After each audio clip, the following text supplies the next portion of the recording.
Hello, I am a physician at Kaiser Permanente Medical Center in San Leandro. I am also a sailor and have been participating with limited success in SSS events since 1997. I will try to cover the most relevant medical considerations for a single-handed sailor prepping for the single-handed transpac. Please feel free to call, text, or email me. I can try to help you sort out specific issues. Many medical issues can be simplified, particularly when only needing to get through a couple weeks.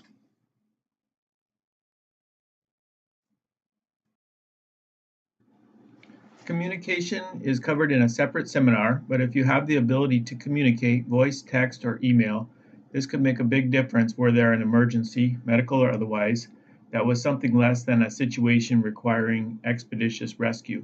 Of course, the EPIRB may be useful, but once the EPIRB is set off, there is a higher chance of being rescued, taken off the boat, and relatively less two-way communication.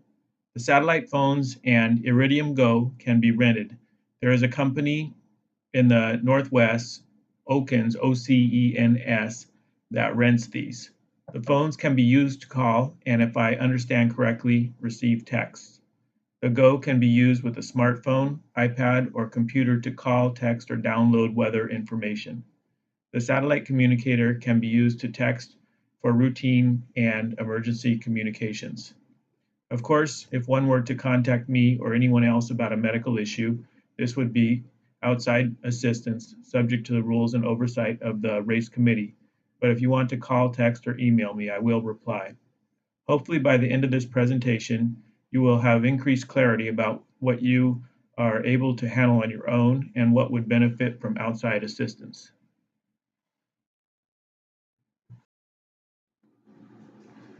For boats participating in SS events in the bay, a first aid kit not otherwise specified is required. The SSS ocean events have the enhanced requirement of a first aid kit and a first aid manual.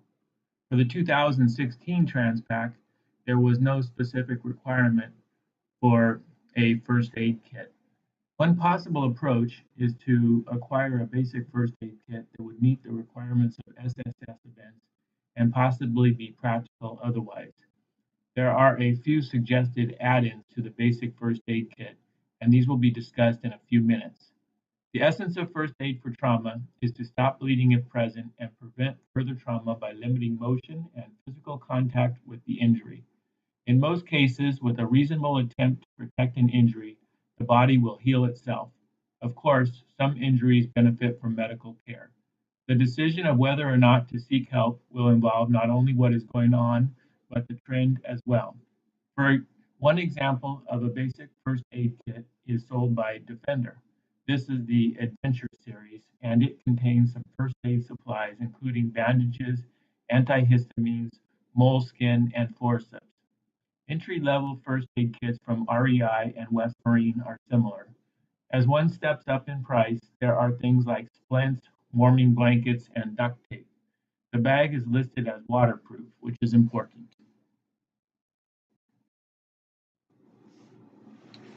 Here is a book, a first aid manual that is relevant. As it says on the cover, this book is comprehensive. The index and table of contents are well organized. It is about 5 inches by 6 inches by 3/4 inch thick, a little over 300 pages, including a well organized index and table of contents. There is a guideline of things that could be included in a medical kit from basic to extensive. I have read the entire book. There is a bunch of stuff that would not be useful for the single-handed transpac, such as how to give a baby CPR, and there is some useful information with an emphasis on improvisation and practical solutions using materials on hand and straightforward guidelines on when to seek medical attention and when it is okay to not seek medical attention. One example is what to do if stung by a jellyfish. Use vinegar. If you do not have vinegar and want to rinse it off, use salt water, not fresh water.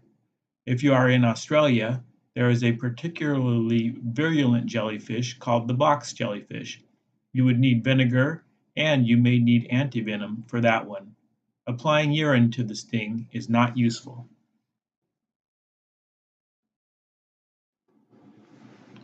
I will suggest some possibly useful add-ins that would be reasonable to acquire and have a reasonable possibility of effectiveness when one is alone a day or two from medical care. I will go through these in order from most likely to be useful to less likely to be useful. Duct tape is probably more effective than most medical tapes. It sticks to skin well. However, don't use too much on the skin because there may be components of the adhesive that are irritating to some or otherwise harmful in large enough quantities. That said, I did a couple tests on myself, and this can be used to hold on bandages and splints and protect injured zones. This piece on my finger stayed on for longer than a day, intermittently washing my hands, and another few pieces applied to my belly stayed on for more than 2 days. I would not hesitate to use it to keep seasick patches on, bring cuts together, and protect any area that has chafing or needs protection from chronic trauma. Making clothes out of duct tape is probably best left to others. A wooden stir stick, we call it a tongue depressor, would make a satisfactory splint for injured fingers. There are other options available on Amazon, but I would be happy with just the stir stick. When using tape to hold a splint on, use care not to wrap tight circumferentially as this can impair blood return, causing swelling. An adjacent finger can be used as a splint as well.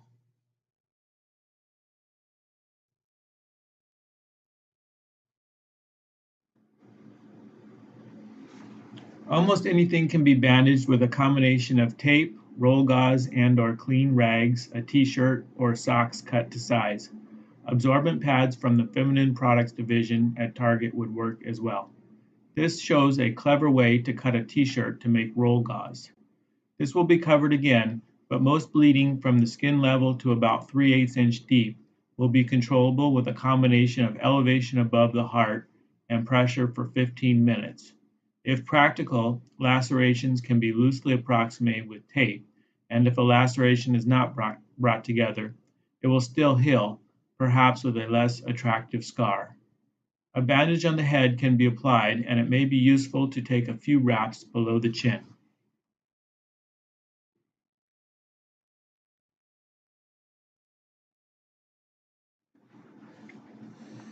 A lot of tweezers do not approximate at the tip.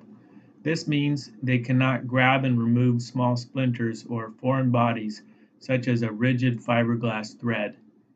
These tweezers are $3 at Target. Any tweezer that approximates at the tip will work fine. Alcohol prep pads or a small bottle of rubbing alcohol can be useful to clean oil and dirt off skin to help tape and scopolamine patches stick to skin. A dental kit is probably not necessary. It does seem to offer the possibility to temporarily fill a cavity. I have no experience with this.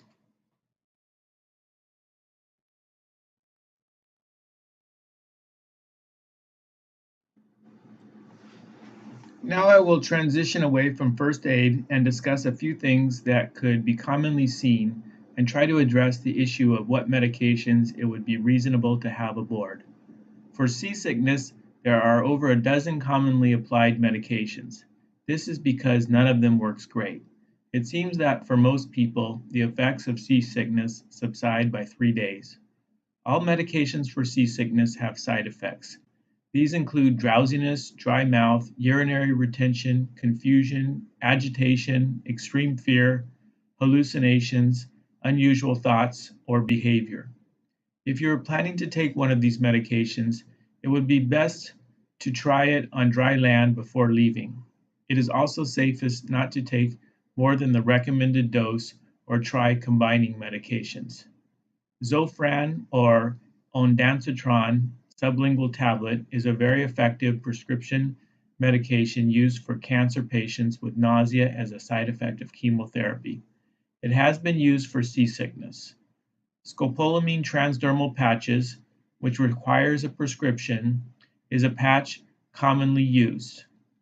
I have had difficulty keeping the patch in place when applied behind the ear. You must be careful not to have sunscreen on your fingers or the skin prior to applying, and a wipe with an alcohol pad could prove useful. Meclizine or Bonine is available as a chewable tablet, and this is available in bulk as well. Sturgeon, with the chemical name cynarizine, is not available in the United States, but is widely used for motion sickness, including in Europe and Canada. Phenergan, with the chemical name promethazine, can be used as a suppository and as a tablet. This also requires a prescription, and this medication has been used for motion sickness. This medication is used by NASA as an intramuscular injection for motion sickness.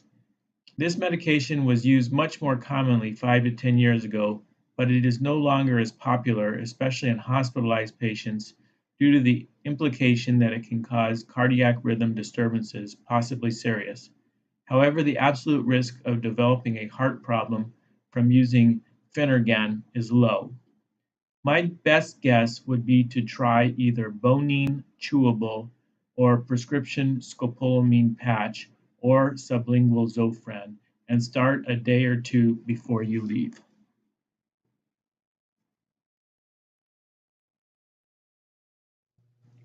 It probably goes without saying that you should take your regular scheduled medications. Most stable medical conditions, with a few exceptions, would be expected to remain stable for a couple weeks, so long as one is taking his or her regular scheduled medication. To the extent possible, avoid any new medications while you are away. This is to avoid both the side effects and the possibility of developing an allergic reaction.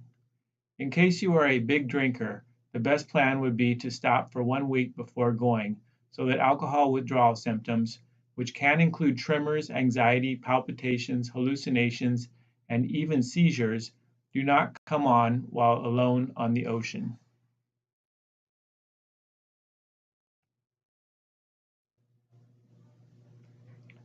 For antibiotics, I would not bother to carry antibiotics.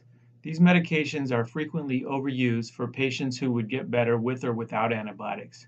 If you do carry antibiotics, here are a couple simple strategies. Trimethoprim sulfamethoxazole, also known as Septra or Bactrim, is a first-line treatment for bladder infection and is pretty good for cellulitis, that is skin and soft tissue infections. This antibiotic can be useful for intra-abdominal infection as well. However, if one were to suspect an intra-abdominal infection characterized by worsening, not transient abdominal pain, nausea and vomiting, and/or fever, then one would probably be best advised to seek medical care as soon as reasonably available. This antibiotic cannot be used by someone with sulfa allergy. Ciprofloxacin, or Cipro, is a reasonable treatment for bladder and intra-abdominal infection and less useful for cellulitis.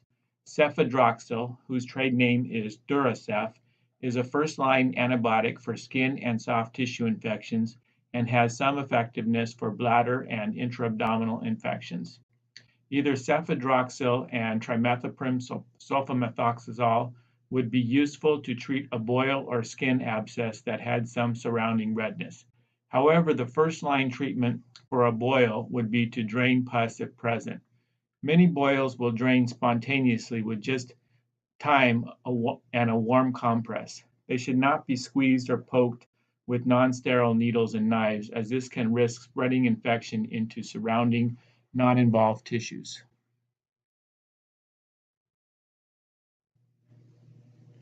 Most pain will be effectively addressed with a combination of ibuprofen and acetaminophen. Ibuprofen should not be used if one has a history of ulcers or kidney problems. Otherwise, it will be useful for pain. Ibuprofen can be taken up to 800 milligrams 3 times a day. Ibuprofen is available over the counter in 200 milligram tablets. Higher dosages require a prescription, but one can take 800 milligrams of ibuprofen by taking 4 of the 200 milligram tablets available over the counter. Acetaminophen, up to 650 milligrams per day, combined with ibuprofen, can be much more effective than either acetaminophen or ibuprofen alone. The only people who should not use acetaminophen are those with a bad liver. Multimodal pain medication, taking both medications together, is an effective strategy both for pain relief and lowering side effects, as this adds the beneficial analgesic effects with different side effect profiles. Narcotic pain medication, typically Norco or Vicodin or Percocet, are used for pain not well controlled with non-narcotic options. In general, narcotic pain medications are dramatically overused in the United States, and the United States, with just 5% of the world population, uses 80% of the world production of prescription opioids.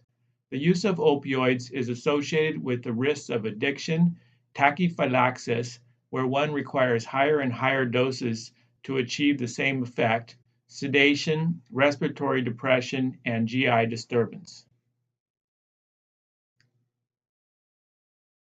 This table shows the most common cause of death by decade.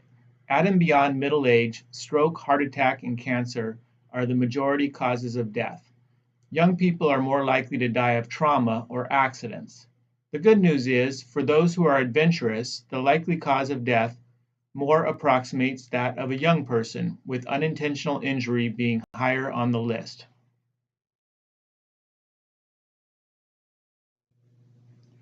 On a boat for a couple weeks, one will not develop and require treatment for cancer, but it is possible that one could have or suspect he or she is having a heart attack. This could be characterized by squeezing chest pain, shortness of breath, weakness, and possibly indigestion.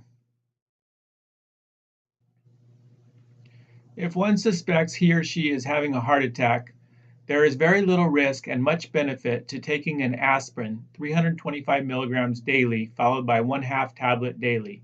This can help to open a partially blocked artery in the heart.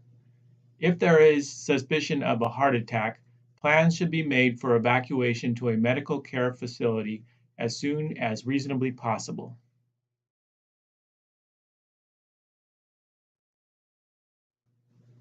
The best management for trauma is prevention. This includes staying in the boat and a reasonable plan to limit direct sun exposure. I am not sure if anyone would consider wearing a helmet, but there are options available. This is designed for water sports and was purchased at a shop that sells wakeboarding equipment. There are some nice light adjustable options available in climbing helmets as well. It would be a good idea to have a plan to take care of your hands, and unless your hands are super tough, this plan would probably include the use of gloves. I use gloves way more than average, and it is possible to do things you might otherwise not think possible. One thing that helps me is to use a size that is a little larger than snug to facilitate taking them off and putting them on.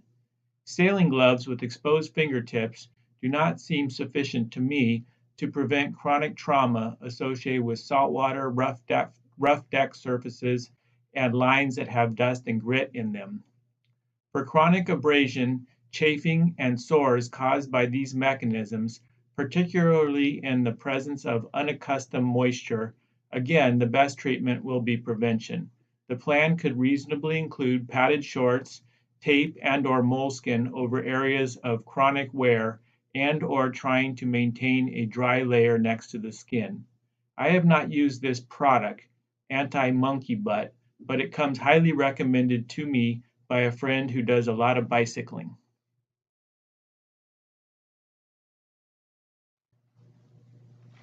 I will go through a few scenarios which would be reasonably possible to encounter.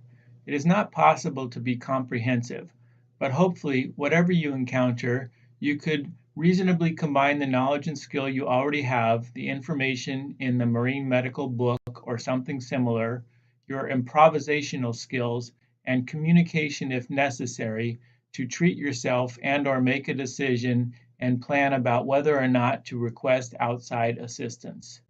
For any sprain, strain, or fracture, the acronym RICES, Rest, Ice, Compression, Elevation, and Stabilization applies.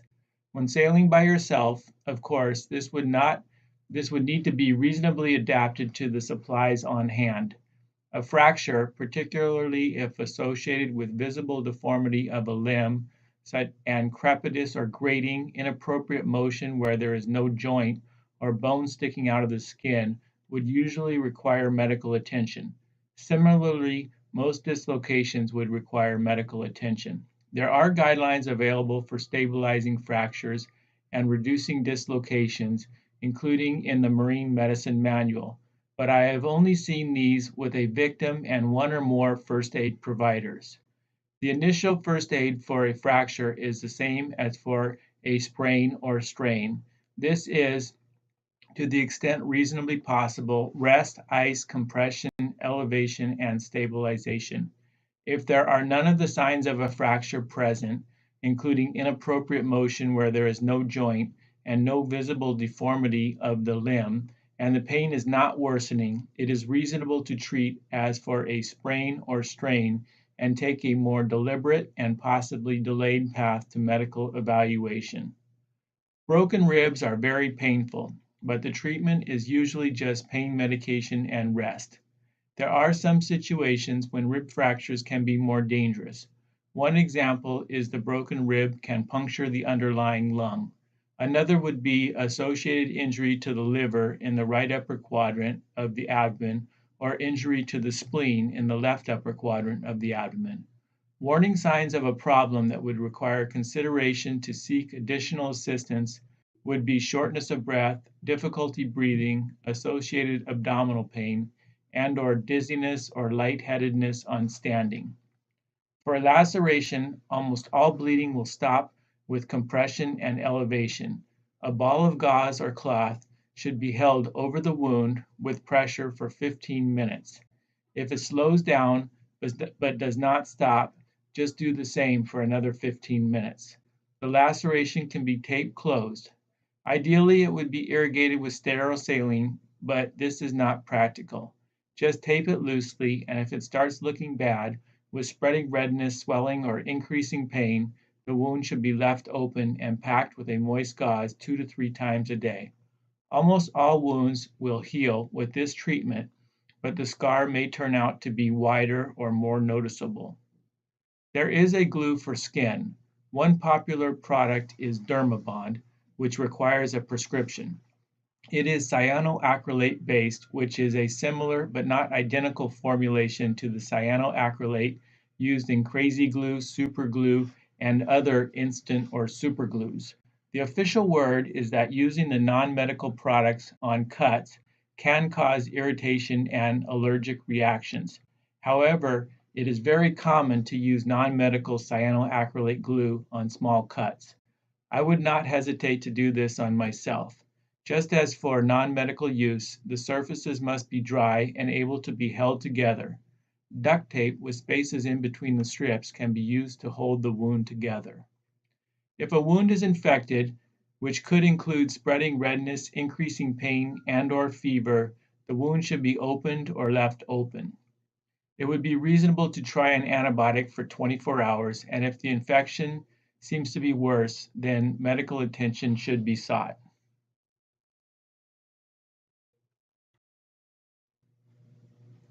Many have reported a change in bowel habits when on a boat for a week or more. My own impression is I have heard more about constipation than diarrhea. One should take care to stay well hydrated. You should expect to drink about 1/2 gallon of water per day, and if the liquid is consumed by soda or Gatorade or other non-water drinks, at least half of the daily liquid intake should be plain water. This should cause you to urinate at least 4 times a day, and the urine should be light yellow, not dark yellow. Any bowel habit from a range of a bowel movement every 4 days to up to 4 bowel movements per day can be considered normal. If there is a change in bowel habits with constipation, it may be necessary to do nothing. However, if one is uncomfortable and wants to do something, one can consider taking a powdered fiber supplement, such as Metamucil, 1 teaspoon with a large glass of water twice a day. Another option is to take Miralax, as directed. The bottle cap is marked with a 17-gram single. Many infections that have been historically treated with antibiotics are no longer routinely treated with antibiotics. Some of the infections that no longer are routinely treated with antibiotics include sinusitis, otitis media, or an ear infection, and bronchitis. Just as there are benefits to the use of antibiotics, there are risks. These include the development of resistant organisms and the possibility that whatever is being treated would have gotten better with no intervention. There are a few indications that could potentially be addressed with antibiotics if one has these available. Once again, the chance that any individual will benefit from carrying antibiotics is relatively small. Cellulitis is a soft tissue infection of the skin and subcutaneous tissue. This will usually present with redness of the skin, possibly fever, pain, and swelling. Once again, if there is a boil, many times this will drain spontaneously. If a boil drains, almost always the associated cellulitis will resolve without any intervention. Warning signs of a problem that would cause one to seek medical attention would be persistent fever, increasing pain, and spreading redness. Also, any infection of the hand has extra potential to worsen rapidly and require medical attention. A lower urinary tract or bladder infection could be treated with antibiotics on board, particularly if one is familiar with the symptoms from a previous infection. If the infection seems to involve the kidneys, called pyelonephritis, or is associated with persistent fever or increasing pain, this would not typically be well addressed by oneself. While it is theoretically possible to treat an intra-abdominal infection such as appendicitis or diverticulitis with antibiotics, failure to improve, worsening pain, or fever would not be well addressed with an oral antibiotics on board. Pneumonia is an infection of the lungs themselves, not just the upper airways, which is called bronchitis. Pneumonia would almost always require medical attention, while bronchitis frequently does not require medical attention. Some of the signs of bronchitis include cough, with or without sputum, clear, yellow, or green. Additional signs that would alert one to the possibility of pneumonia include fever, shortness of breath, and/or blood in the sputum. Once again, if one decides to carry antibiotics, here is a table from which you can develop a plan.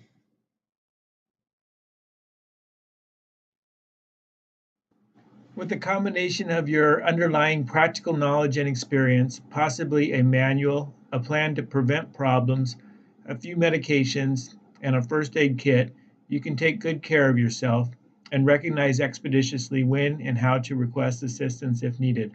Once again, please let me know now or in the future if there are any questions or concerns.